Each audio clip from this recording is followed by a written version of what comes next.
Manamum Suvaiyum channel. நம்மளோட ஃபெஸ்டிவலான தீபாவளி வந்துருச்சு. So தீபாவளினாவே ஸ்வீட்ஸும் பட்டாசும் தான். சோ நம்ம எல்லாத்துக்குமே பிடிக்கக்கூடிய ஸ்வீட்டுகளில் ஒன்றான பாதுஷா எப்படி செய்யறதுன்னு பார்க்கலாம் வாங்க.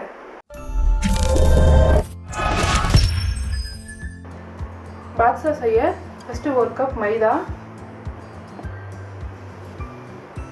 பேக்கிங் பவுடர் 1 டேபிள்ஸ்பூன்,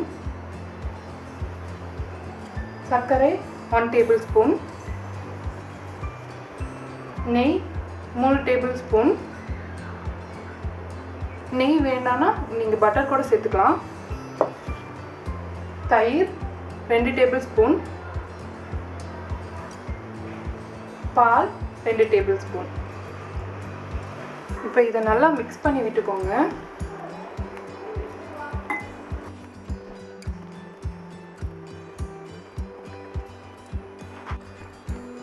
இந்த மாதிரி மாவை நல்லா கெட்டியமாக பிணைஞ்சிக்கோங்க. அப்போ தான் உங்களுக்கு பாதுஷா வந்து லேயராக கிடைக்கும். பாருங்கள், இந்த மாதிரி லேயராக வரும். ரெடி ஆகிடுச்சு. இப்போ இதுலேருந்து ஒரு சின்ன பால் எடுத்துக்கோங்க. லைட்டாக உருட்டிட்டு இதை வந்து ஒரு சன் டைப்பில் இன்றைக்கி நம்ம பண்ண போகிறோம். ஃபஸ்ட்டு ஒரு ப்ரெஸ் பண்ணுங்கள். அடுத்ததாக ஒரு மடிப்பு, சின்ன ப்ரெஸ், அடுத்ததாக ஒரு மடிப்பு, ஒரு சின்ன ப்ரெஸ், மடிப்பு. இப்படியே ஃபுல்லாக ரவுண்டாக பண்ணிட்டு வாங்க.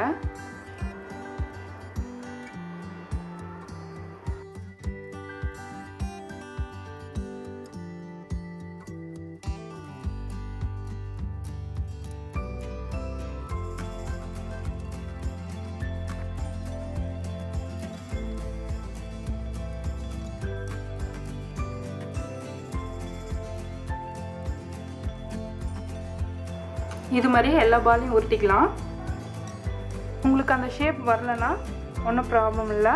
அதே மாதிரி ஒரு சின்ன பால் எடுத்து ரவுண்ட் பண்ணிக்கோங்க. ரவுண்ட் பண்ணிவிட்டு நடுவில் ஒரு சின்னதாக ஹோல்ஸ். அவ்வளோதான். இதை அப்படியே எண்ணெயில் போட்டு பொரிக்க வேண்டியது தான்.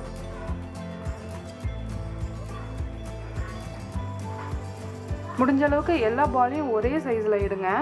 அப்போ தான் பார்க்க அழகாக இருக்கும்.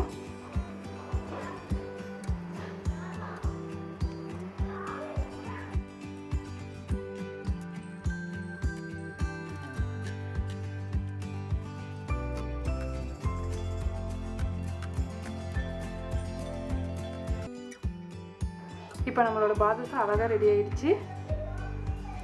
இது மாதிரி எல்லாம் ஒரே ஷேப்பில் செஞ்சு இப்போ எண்ணெயில் போட்டு பொரிக்க வேண்டியது தான். இப்போ நம்ம பாதுஷா எல்லாத்தையும் பொரிச்சிடலாம். எண்ணெய் வந்து ரொம்ப சூடாக இருக்க வேண்டாம், மிதமான சூட்டில் இருந்தால் போதும். இல்லைன்னா உங்களுக்கு மேலே வந்து சீக்கிரமாக கருகிடும், உள்ளார வேகாமல் இருக்கும். அதனால தான்.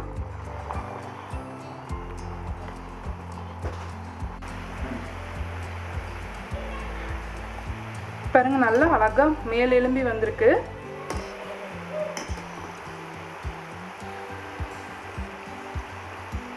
இப்போ லைட்டாக திருப்பி போட்டுக்கோங்க.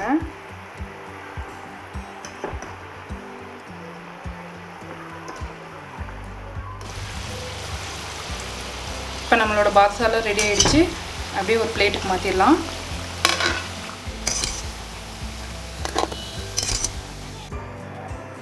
இப்போ நம்ம எண்ணெயில் பொரிச்ச பாதுஷா எல்லாம் ஒரு பிளேட்டுக்கு மாற்றியாச்சு. இப்போ இதை சக்கரை பாவு ரெடி பண்ணி அதில் நல்லா ஊற வச்சிடலாம். இப்போ நம்ம சக்கரை பாவு ரெடி பண்ணிக்கலாம். இந்த மாதிரி ஒரு பேன் வச்சுக்கோங்க. 1 கப் சர்க்கரை அதில் ஆட் பண்ணிக்கோங்க. 1 கப் சர்க்கரைக்கு 1 கப் தண்ணி ஆட் பண்ணிக்கோங்க. 1 கப் தண்ணி. வந்து சர்க்கரை ஒரு கம்பிப்பாக தான் வரணும். வாசனைக்காக 4 ஏலக்காய்.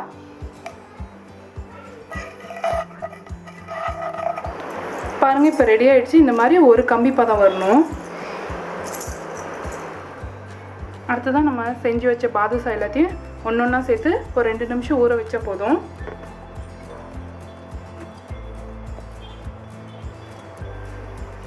ஒரு தடவை பரட்டி விட்டுக்கோங்க எல்லாத்தையும்.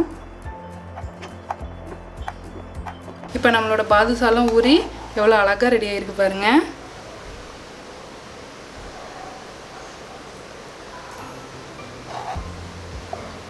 வாவ், நம்மளோட பாதுஷாலாம் எவ்வளோ அழகாக ரெடியாக இருக்குது பாருங்கள்.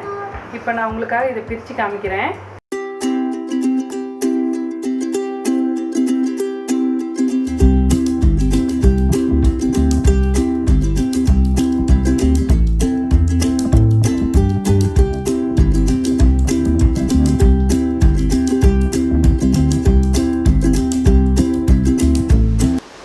பாதுஷா ரொம்பவே சூப்பராக வந்திருக்கு. கண்டிப்பாக இந்த ரெசிபி வீட்டில் ட்ரை பண்ணி பாருங்கள்.